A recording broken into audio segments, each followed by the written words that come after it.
Hello everyone, it's your boy Ding Dong here, and welcome to my second Pokemon Fire Red solo run.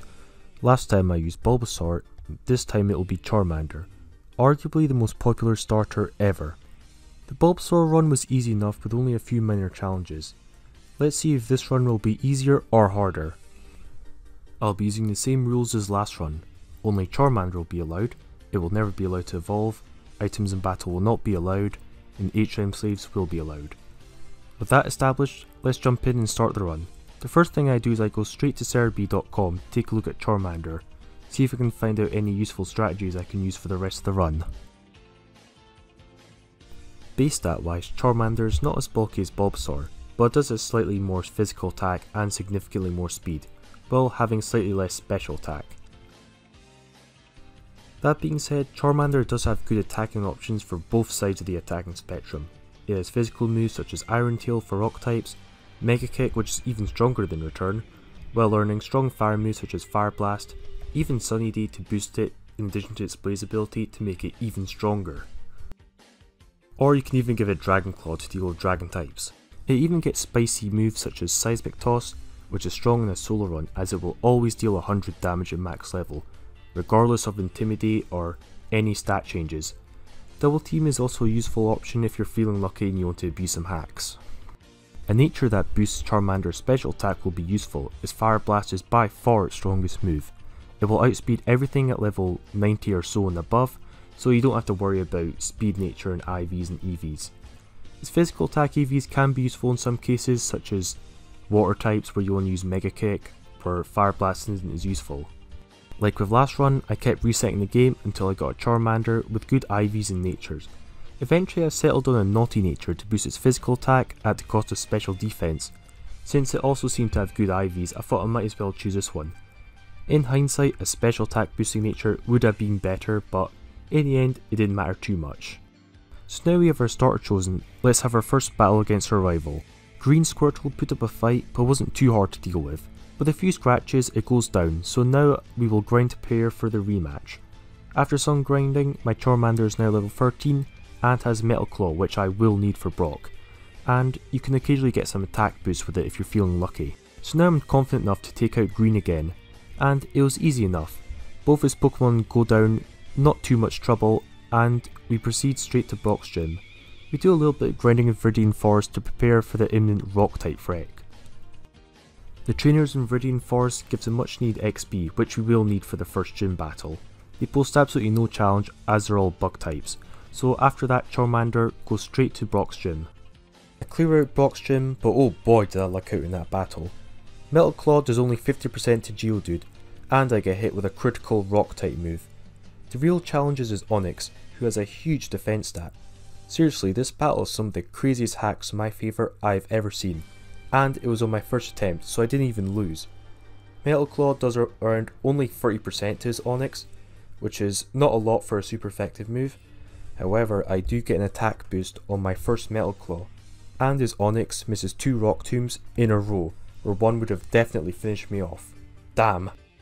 That was a miraculous victory. Seriously, I should not have been able to win that on my first try, but oh well, I'm not complaining. I'll just carry on to the next gym, which will arguably be even harder.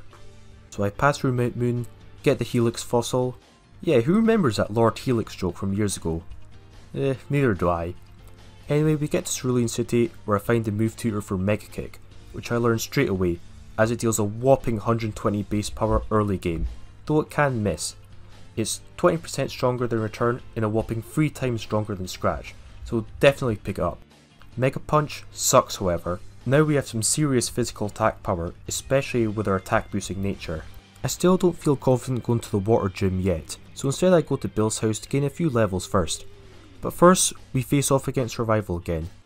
The first attempt Pidgeotto spams Sand Attack, not this hacks again.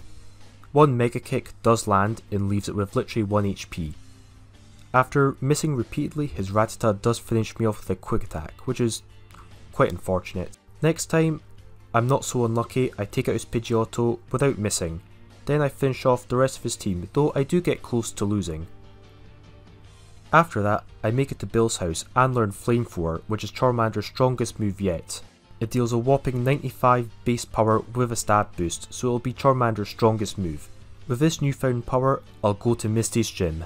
Misty's Staryu wasn't a problem, one Mega Kick to the face knocks it out. 2 Mega Kicks are needed for Starmie, who knocks me out with 1 critical hit Water Pulse, which is really annoying. But on my second try, it doesn't get a critical hit, so I do take 1 hit, then I can finish off with a Flamethrower, so I don't have to risk missing. With arguably the hardest gym for Charmander out of the way, I proceed to the SSN as Charmander mercilessly wrecks everyone in this path, including Green, who doesn't put up a fight at all. Even Wartortle goes down in 2 fire moves, damn. Hell, even Lieutenant Surge's Raichu goes down in only 1 Flamethrower. It's definitely packing more power than Bulbasaur did at this point. Also, don't expect this run to get harder anytime soon. After Rock Tunnel, Green wants revenge for getting pwned so badly, only to get his cheeks roasted by my level 45 Charmander. Erica also, unsurprisingly, as she uses grass types, the battle's barely even worth showing. Hell, even Boss Giovanni goes down with no challenge. You know Charmander's silly when even his resisted Onix and Rhyhorns go down in 1 Flamethrower. Yes, Charmander's so strong now, he's completely transcended type resistances. However, in an attempt to actually make things more challenging, I decide to go to Sylph Tower straight away, even though most people only go after Koga's gym. I still destroy all the rocket grunts inside. I was expecting Green surely this time to give me a challenge, and he almost did. His Blastoise goes down in 2 Mega Kicks, but it can only use Water Gun, which is really weird. It doesn't hurt me very much, then I finish off the rest of his team easily enough.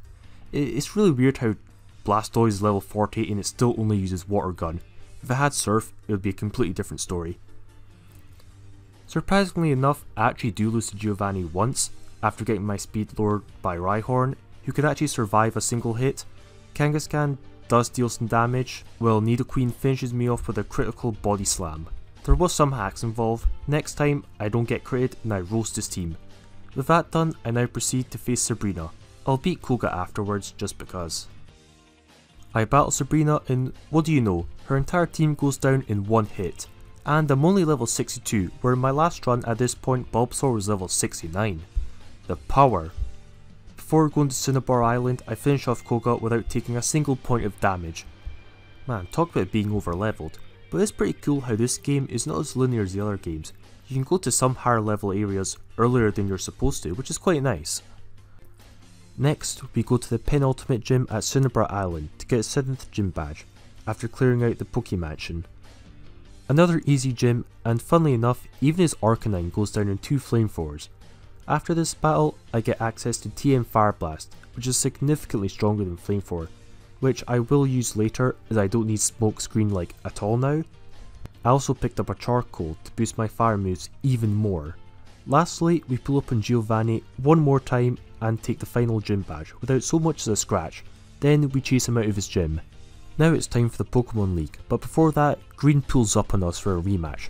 This time he actually does put up a fight. I learned TM Fire Blast and Sunny Day to buff my fire moves even more while nerfing water moves, and I gave Charmander some leftovers, which is good for solo runs in general. On my first attempt, I miss his Blastoise with Mega Kick and get knocked out by a Water Gun, which is still really weird, like you'd think it would have Surf at that level, but oh well. On my next try, I miss again with Mega Kick after Sun boosted Fire Blast is over half health, and I get hit by a Rain boosted Water Gun. That gets a critical hit. For God's sake with his hacks. But on my third attempt, I don't miss and I sweep his team. Now it's time for the Elite Four, but before that I do some last minute grinding and find all 13 rare candies in this game. Now it's time for the Elite Four, but before that I do some last minute grinding and find all 13 rare candies in the game to pump our boy to level 96. Now we're ready to beat the Elite Four. First up is Lorelei, and you would think that Lorelei would be hard as she runs water types, but no. Sunny Day makes it so water types really don't deal that much damage to Charmander. I get a 2-hit KO on Dugong, then 1-hit KO the rest of her team. Even Slowbro and even Lapras surprisingly go down in 1 Sun boosted Fire Blast. With Charmander, the power is maximum. Next up is the second member, Bruno, who uses fighting types, and this battle's super straightforward. Sunny Day then roasts his team into the dirt. even Onyx doesn't stand a chance. Next, third member Agatha tries to stop me from taking the Pokemon title, but she gets the boot. To be honest, Golbat did scare me a bit after confusing me, but I snapped out straight away, then one hit KO the rest of her team. Next, the last member, Lance, does however beat me once with his dragon types. His Gyarados uses Scary Face to slow me down so the rest of his team can outspeed me, then Dragonite hits me for a large amount. Luckily I burned his Aerodactyl, but it didn't matter in the end. I lost anyway. My next attempt, I beat Gyarados and Aerodactyl without getting Scary Faced, then proceed to 2-hit KO Dragonite and win this battle. At last it's time for the final battle and for us to claim our rightful championship belt. Now we're level 97, but our rival put up one last fight before losing in the end. In the first battle, his Blastoise got a critical hit again. Ugh, enough with these critical hit hacks. In the next and final attempt, there was no more hacks in my opponent's favour, and I beat his team without too much difficulty. Apart from his Blastoise, not much threats me. Even Rhydon goes down in one boosted Fire Blast, so GG I guess. Now Charmander can finally claim his championship belt and proclaim his dominance over all of Kanto. He really put in a lot of work this run and had some crazy firepower. Overall, this was significantly easier than my Bulbasaur run. Joining me next time for my last Kanto starter run, Squirtle. Will this be even easier than my Charmander run? Find out very shortly, as this run is almost finished and will be uploaded very soon. And last of all, I'd like to thank you all very much for watching this video or any of my other videos. I make these videos primarily for you guys and will continue to post more runs as regularly as I can. You can like, comment and subscribe to motivate me to do even more stuff. Also, after my Squirtle run, I'll need to get more footage of different runs. I was thinking of maybe doing something like a Rattata, or even something really obscure like a Goldeen or a Paris, Pokemon that not a lot of people know too much about and are quite obscure. Or I could just do more starter runs from other generations. Let me know in the comment sections and feel free to leave any suggestions, I'll most certainly read them. I'll continue to make these kind of runs. After all, we have hundreds of Pokemon that would be viable for a solo run, spread across 7 generations. I guess 8 coming up now, so there's no shortage on content for you guys. Anyway, your boy Ding Dong signing out. Till next time.